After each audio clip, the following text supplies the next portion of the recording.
Good morning बच्चों। आज कक्षा 9th में सामाजिक विज्ञान में समकालीन भारत एक भूगोल का अध्ययन करेंगे। विषय में आपके 6 अध्याय होंगे, जिसमें पहला अध्याय होगा भारत, आकार और स्थिति। अध्याय 1 भारत, आकार और स्थिति। भारत विश्व की प्राचीनतम संस्कृतियों में से एक है। पिछले 5 दशकों में भारत ने सामाजिक आर्थिक रूप से बहुमुखी उन्नति की है।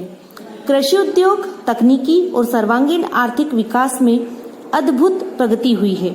भारत का विश्व इतिहास में भी महत्वपूर्ण योगदान रहा।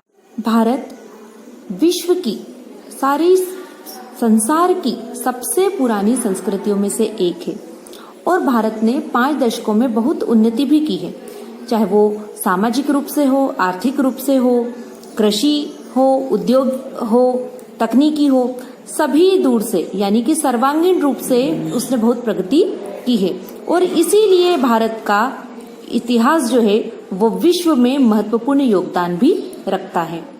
अब भारत की स्थिति को देखते हैं। भारत एक विशाल देश है। यह उत्तरी गोलार्ध में स्थित है। तो उत्तरी गोलार्ध को सबसे पहले हम यहाँ समझें। यहाँ आप ग्लोब का चित्र देख रहे हैं। ग्लोब यानी धरती का नमूना, जिसको ग्लोब कहा जाता है। इस चित्र में नोटिस कर रहे होंगे कि जो पृथ्वी है या जो ग्लोब है वो थोड़ा सा झुका हुआ सा आपको प्रतीत हो रहा होगा। तो यहाँ देखिए आप, ये जो है ये उत्तरी ध्रुव है और ये जो है इसका ये दक्षिणी ध्रुव है और धरती जो है वो अपने अक्ष पर 23.5 डिग्री झुकी हुई है।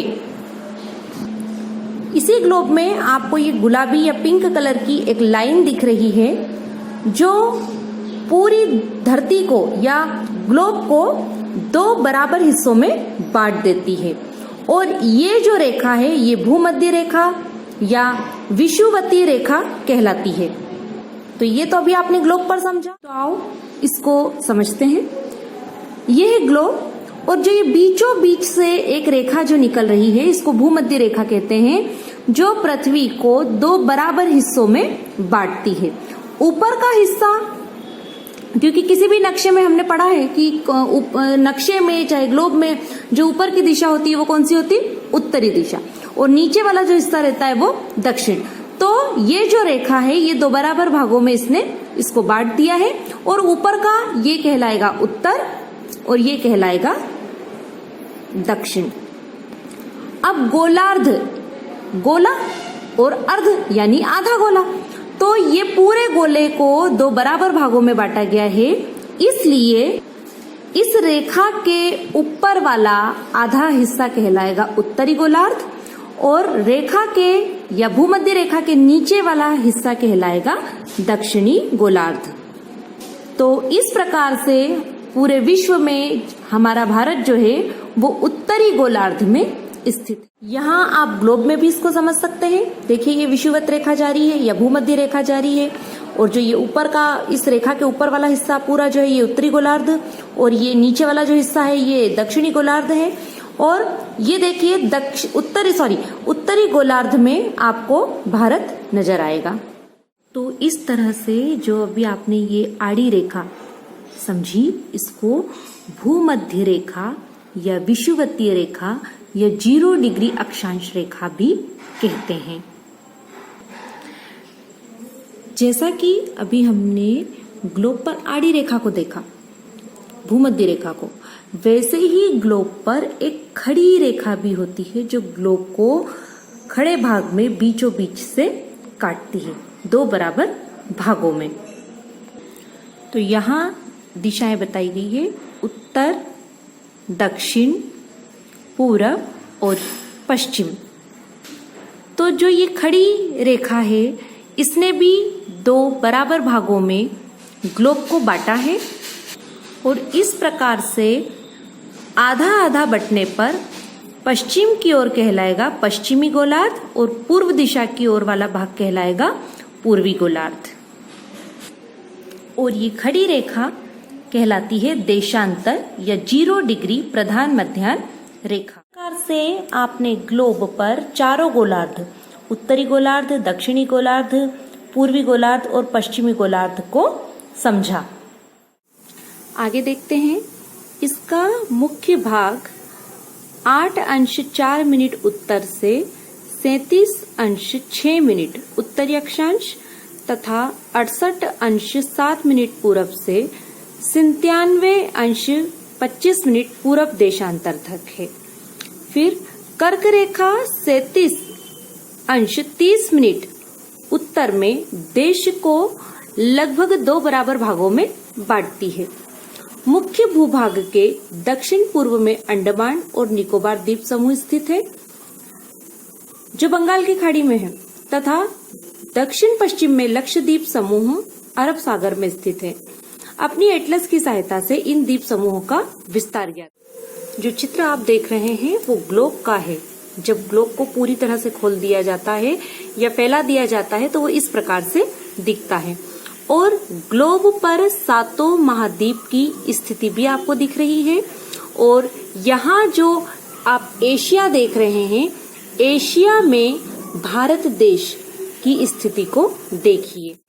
आप यहाँ पर स्पष्ट रूप से भूमध्य रेखा को देख सकते हैं, जिसको 0 डिग्री अंश से प्रदर्शित किया गया है। ये जो चौड़ी वाली रेखा है ये भूमध्य रेखा है, जिसने 2 गोलार्धों में यानी उत्तरी गोलार्ध और दक्षिणी गोलार्ध में ग्लोब को या पृथ्वी को बांटा है। अब इस चित्र के माध्यम से हम भारत की स्थिति को जानेंगे, तो आइए देखते हैं। तो भारत का जो मुख्य भाग है वो 8°4' उत्तर से लेकर तो 37°6' उत्तरी अक्षांश तक है। और इसके बाद फिर जो 68°7' से लेकर ये पूर्वी देशांतर तक 97°25' तक है, जिसको यहाँ पर मैंने हाईलाइट किया हुआ है, आप देख सकते हैं। और यहाँ से उत्तर से लेकर दक्षिण तक की जो दूरी है वो 3214 किलोमीटर है।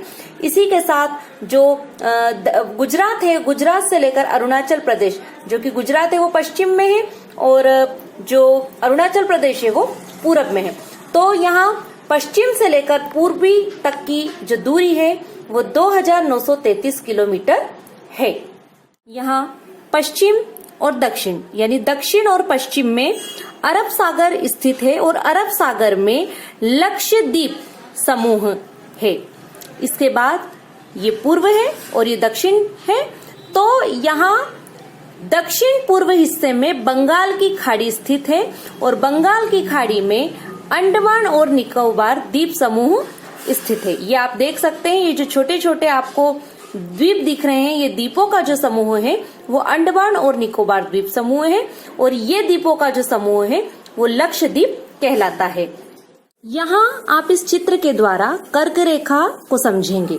आपने पहले समझा था कि जो ये बीचों बीच की जो ये आड़ी रेखा है, सबसे बड़ी रेखा जो ग्लोब पर है, जिसको 0 डिग्री अक्षांश रेखा कहते हैं या भूमध्य रेखा कहते हैं, इस रेखा के ऊपर की जो सारी रेखाएं होती है, जो उत्तर की ओर होती है, उनको कर्क रेखा कहा जाता है। ठीक वैसे ही जो भूमध्य रेखा के नीचे की ओर यानी कि दक्षिण दिशा की ओर या दक्षिणी गोलार्ध की ओर जितनी भी रेखाएं होती हैं उनको मकर रेखा कहा जाता है। तो ये जो सारी ऊपर की रेखाएं हैं आपकी कर्क रेखाएं हैं और ये जो सारी रेखाएं हैं ये है मकर रेखा। भारत के नक्शे में जो बीचों बीच में ये रेखा देख रहे हैं इसको कर्क रेखा कहा गया है। और ये जो कर्क रेखा है ये भारत को 2 बराबर हिस्सों में बांट देती है। ये है उत्तरी भारत और ये है दक्षिणी भारत। तो देखिए आप कर्क रेखा किस तरह से, ये इधर गुजरात के यहाँ से निकली हुई है, जिसने भारत को 2 भागों में बांट दिया है। इस प्रकार से हमने भारत की स्थिति को समझा।